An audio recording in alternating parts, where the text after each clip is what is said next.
Adoption is supposed to provide children with a loving home. However, far too often we see those same children being neglected and cast aside by the system that's supposed to protect them and take care of them. The system sometimes fails to prevent the children from being placed in certain homes for financial gain. These homes can oftentimes prioritize the money that the government is giving them to take care of the children over the well-being and health of the children themselves. Hi, I'm Ricky Fraley, and welcome back to the channel if you're returning. Welcome to the channel if you're new. This week I'll be talking about the Hart family tragedy, also known as the Hart family massacre. So to start off with, Jennifer Jean Hart was born on June 4th, 1979 in Huron, South Dakota. She was the eldest of two siblings and was baptized as a Lutheran at some point during her childhood. She attended Huron High School and then Augustana University before transferring in 1999 to Northern State University, NSU, and majoring in education. Sarah Margaret Hart, formerly Sarah Margaret Gangler, was born on April 8, 1979 in Big Stone City, Minnesota. Some of my other sources say that she was born in Ortonville, Minnesota as well, but I'm going with Big Stone City. She had three siblings and, of course, attended school in Minnesota as they had moved. Sarah initially went to the University of Minnesota for one semester before transferring to NSU as well. She was majoring in education also, but with a focus on special education. Both women eventually met each other in the education program at NSU, and this is where they would begin their relationship. They would both tell friends and family that they were just friends until the point that they were comfortable coming out as lesbians that were together.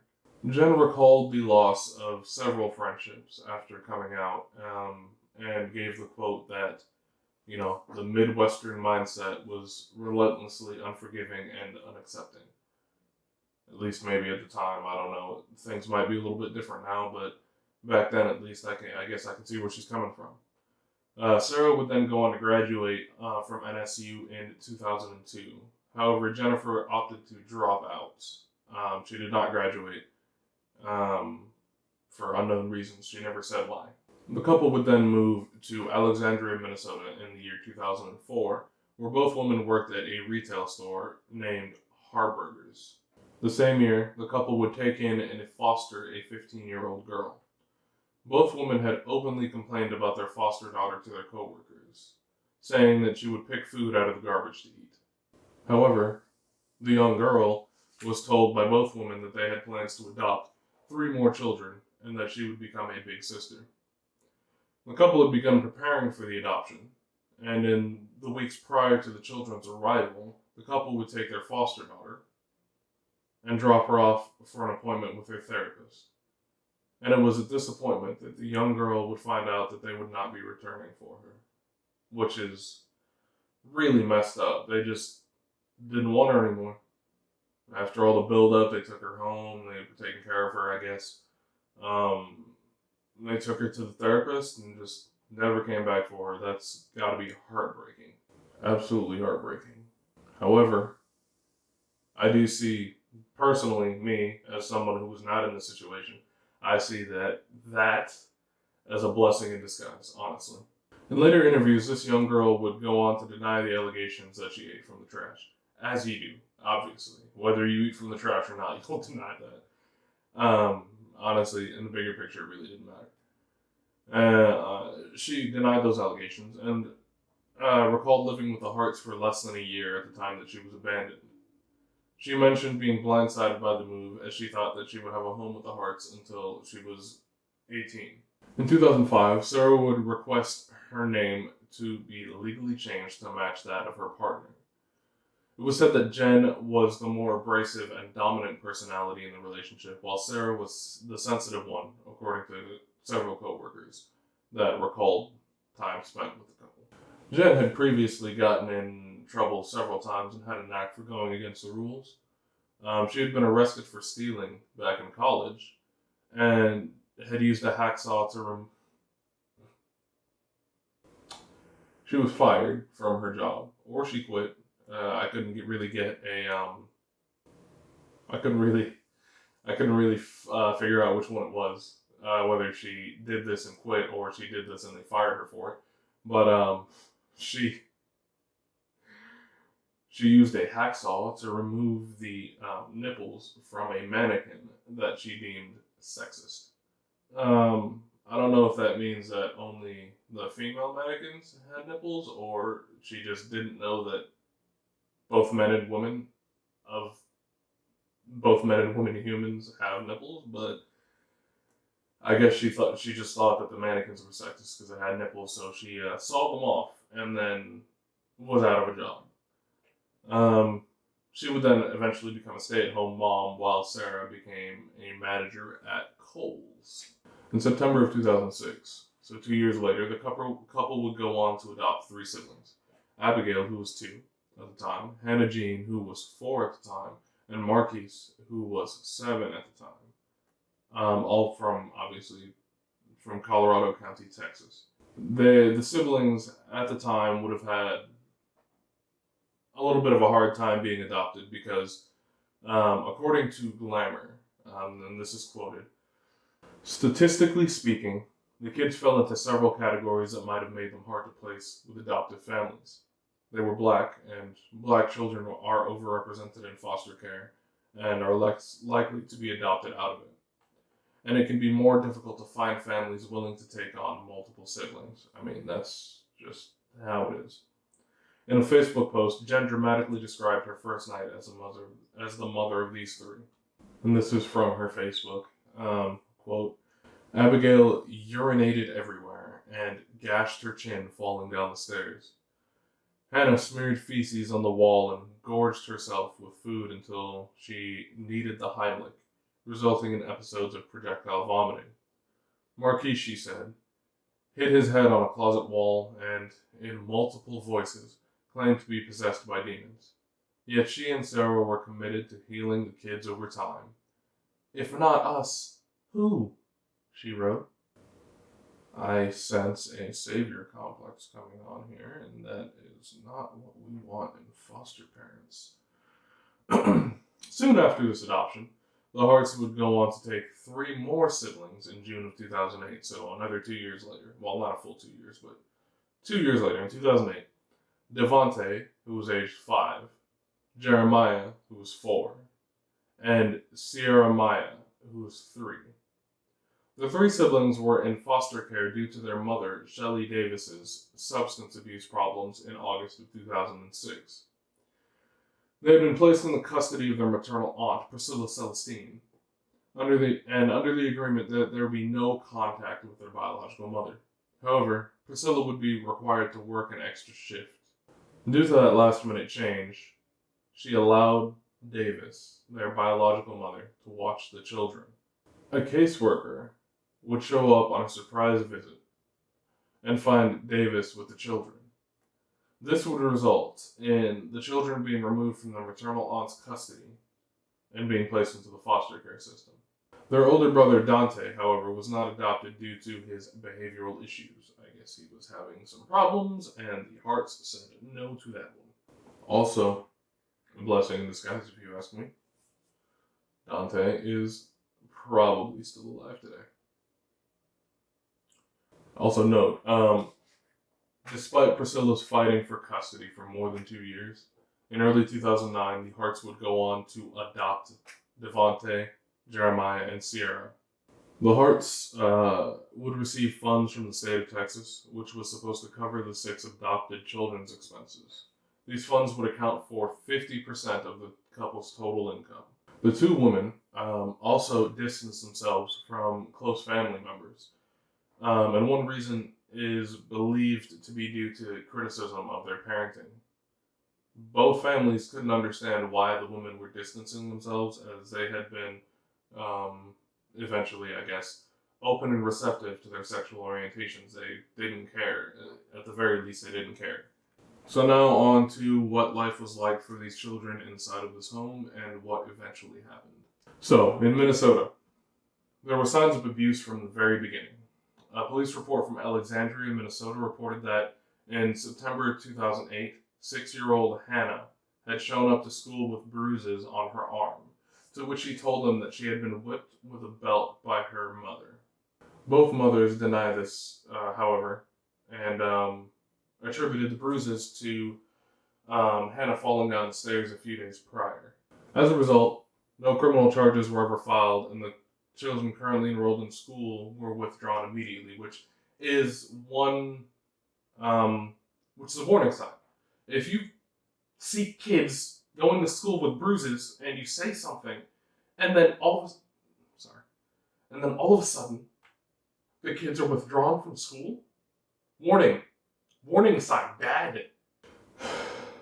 They would be re-enrolled the following fall, as according to Jen, this was a requirement from the adoption agency, as it should be. Keep the kids in school.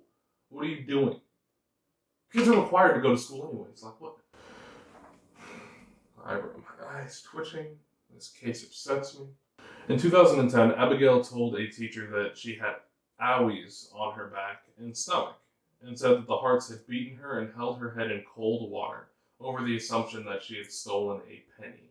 In a police report, Abigail had recalled that Jen was the aggressor, not Sarah.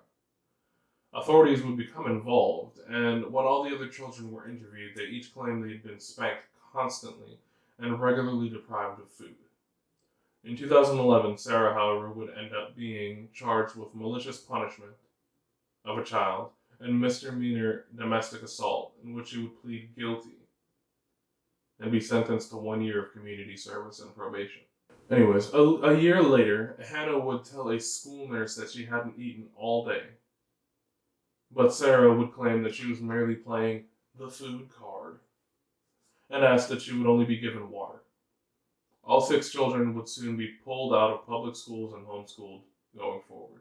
There you go again, pulling the kids out of school. This time I guess they're homeschooling them, so I guess that's, in the eyes of somebody outside the situation, could be taken as, oh, they just want to homeschool their kids.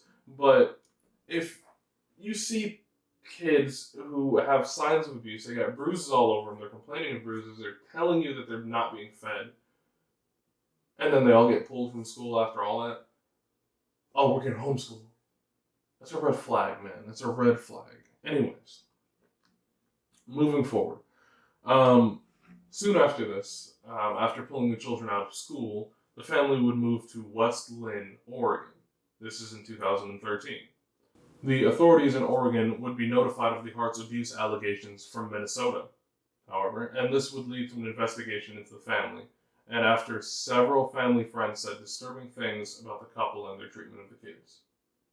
So, they were told by Minnesota, somebody in Minnesota, the authorities, I guess, that there were all these abuse allegations, and they went and interviewed family and family friends, and they corroborated it, I guess, so they started an investigation. This required separate interviews of everybody in the family, and of those who were close friends of the family or knew the family in any way.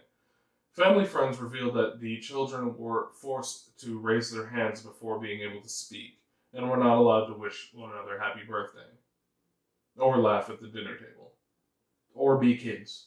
Other reports would detail the children being poorly fed, and as a result being malnourished, and therefore appearing much younger than they actually were.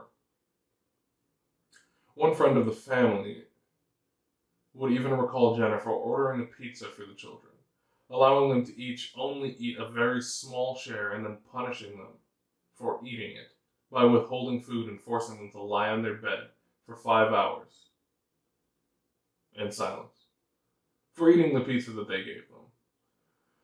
According to one CPS, Child Protective Services report, an anonymous person who called the children trained robots brought attention to the alleged facade of Jen's Facebook page. And quote, Jen does this thing for her Facebook page, where the kids pose and are made to look like one big happy family, but after the photo event, they go back to looking lifeless.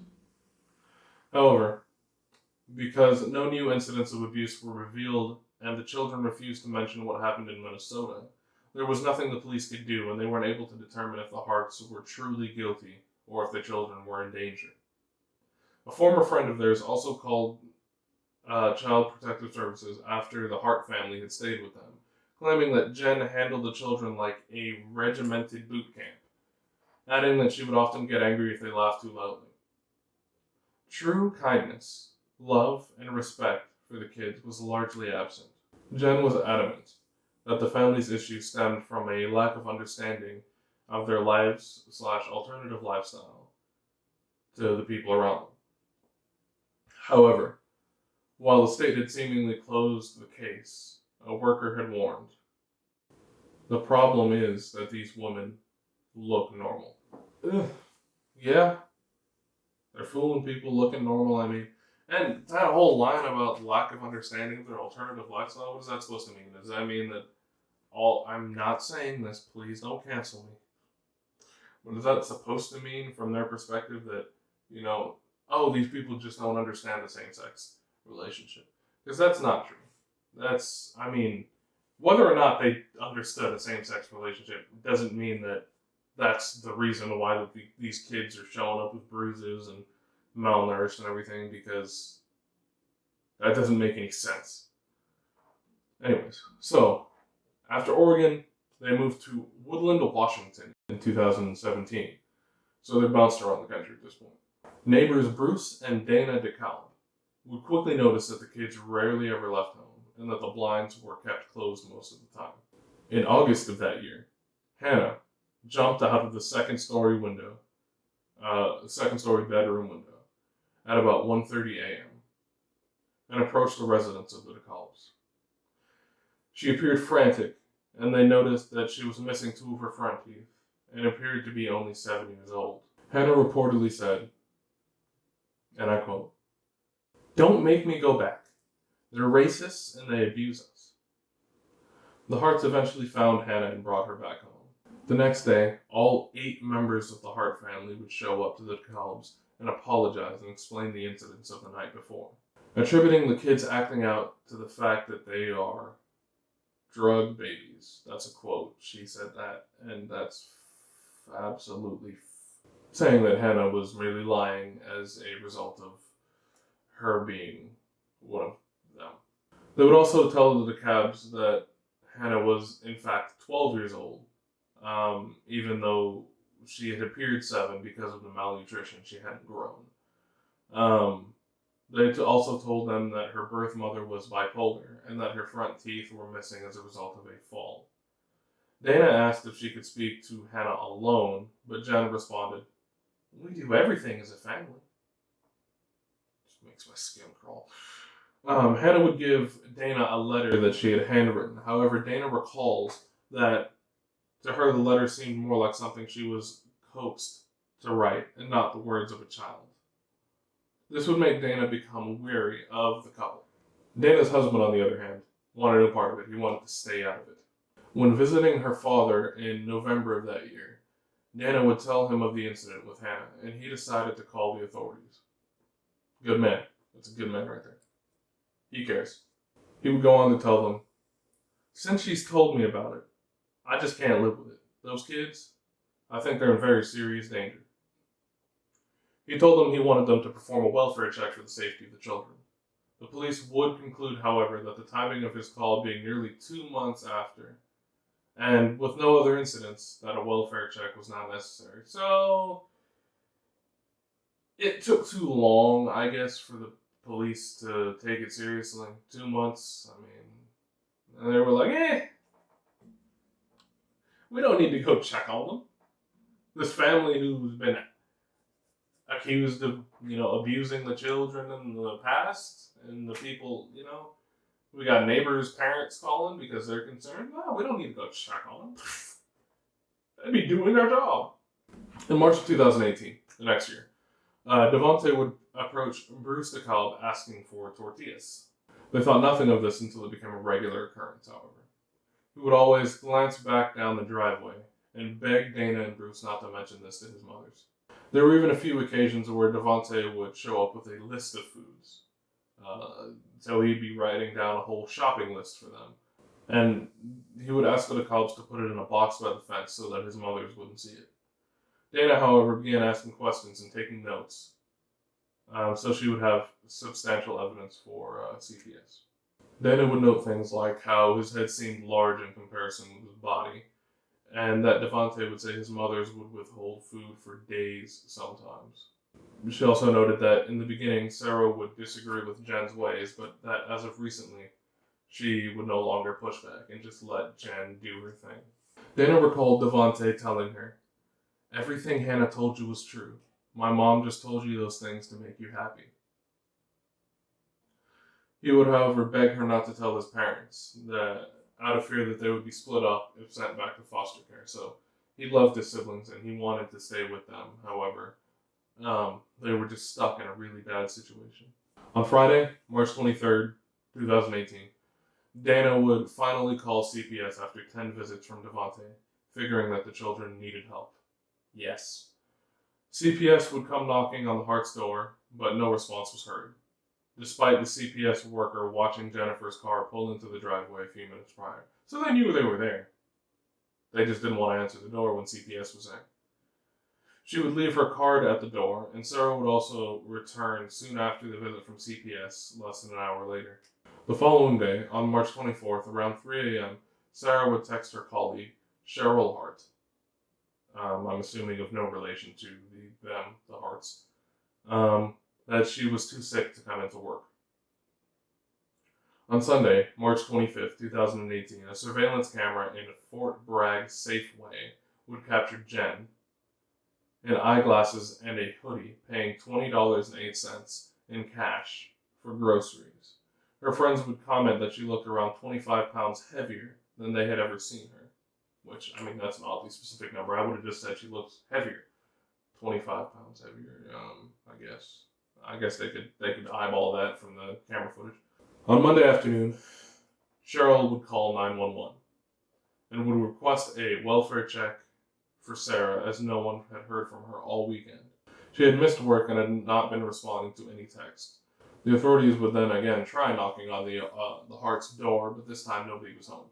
The Washington State Department of Social and Health Services confirmed this by saying they attempted to contact the family on 3 separate occasions, including that first one. These occasions were March 23rd, which is the first one, March 26th, and then the 27th. But they were unable to reach them each time.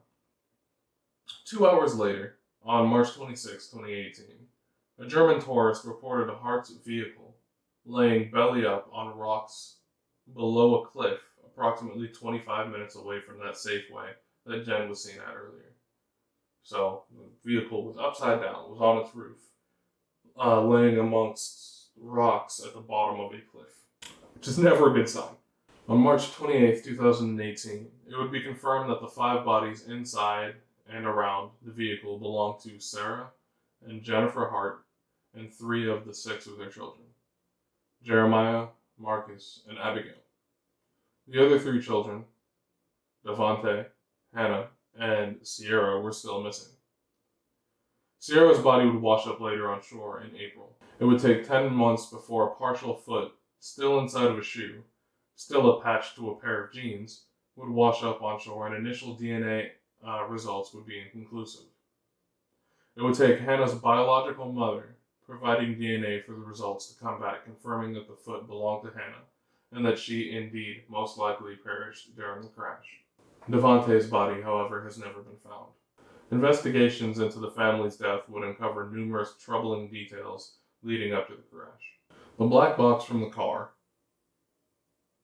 I didn't know cars had black boxes.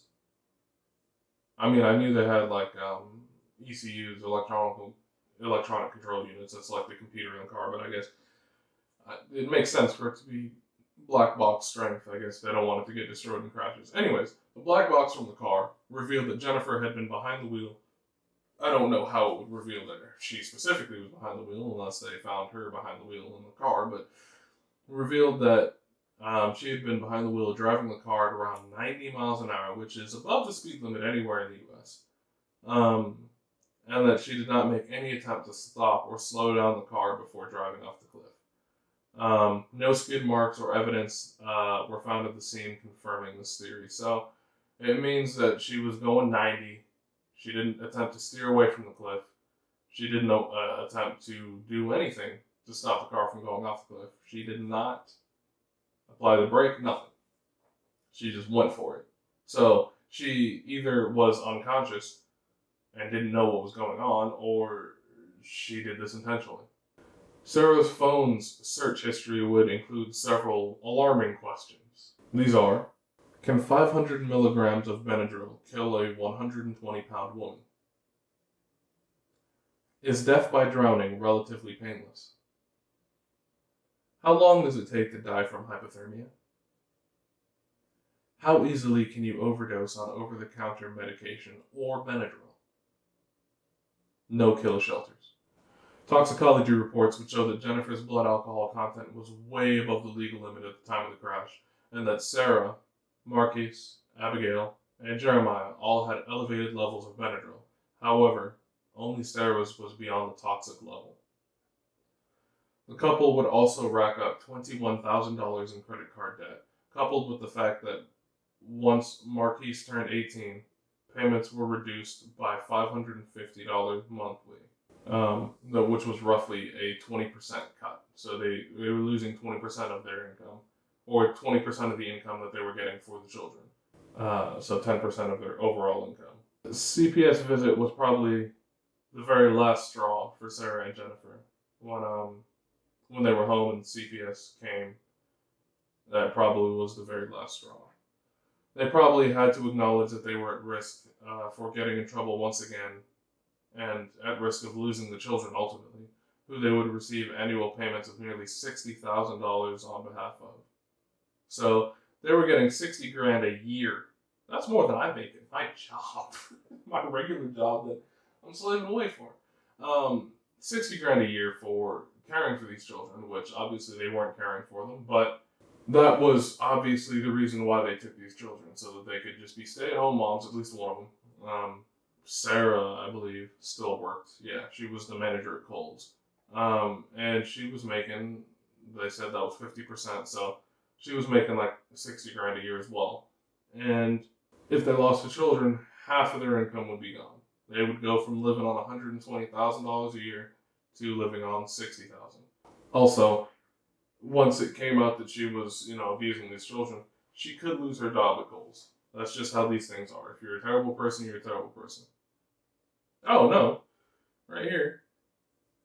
This amount was more than the $45,000 Sarah was making while working at Kohl's. So they were receiving more money for the children than they were for Sarah's job. They would have had to live on less than half of what they were having if they lost the children. So I guess they couldn't manage to go from $105,000 a year down to $45,000, which is a massive cut. This would ultimately factor into the decision to kill their entire family and themselves. If they couldn't have these children, nobody else could. Which is terrible, considering that they weren't caring for the children in the first place. The tragic part about this is, with all of the warning signs, and with everything that went on that was a red flag, they were allowed to keep these children. And it was only one event that caused at least the final three, or the second set of three, to be taken away from their aunts. They were with their biological mother. Woman who lost custody because of substance abuse. That's not good either, but it wasn't because of abusing the children. It wasn't because of neglecting the children. It wasn't because of starving the children. It wasn't anything malicious with regards to the children. She had a substance abuse problem, which, that's fair enough. But they gave them to her aunt, and their aunt had to pick up that extra shift that day. And if she hadn't, they might have stayed with her. They could still be alive today. This happened in 2018, so 3 years ago. Some of these kids still wouldn't even be adults today. Some of them were born in 2005, 2006. They'd be 16.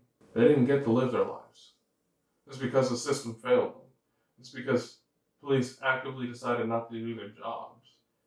It's because CPS jumped the gun on taking these kids from their actual families and gave them to people who only saw the value in them being money that they were getting from the government. They didn't see them as people. You can't argue that they saw them as people. They saw them as a paycheck at the very most. Hannah said that they were racist. She was a child. She was 12.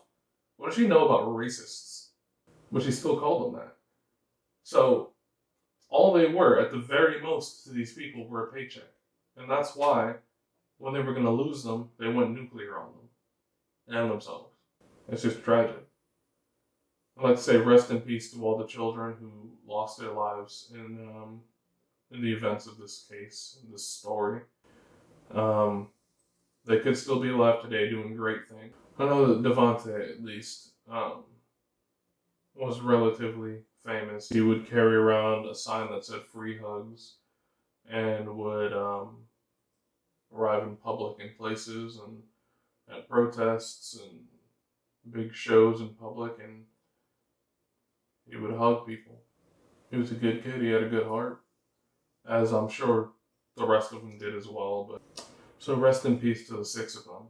The original girl that had been adopted was able to get away from it, and so was Dante, the older brother of the final 3 children, Devontae, Hannah, and Sierra, who wasn't adopted because of his behavioral issues. I'm sure is still alive to this day, and looks back fondly on the memory of his siblings, the lives that were taken by these 2 selfish women.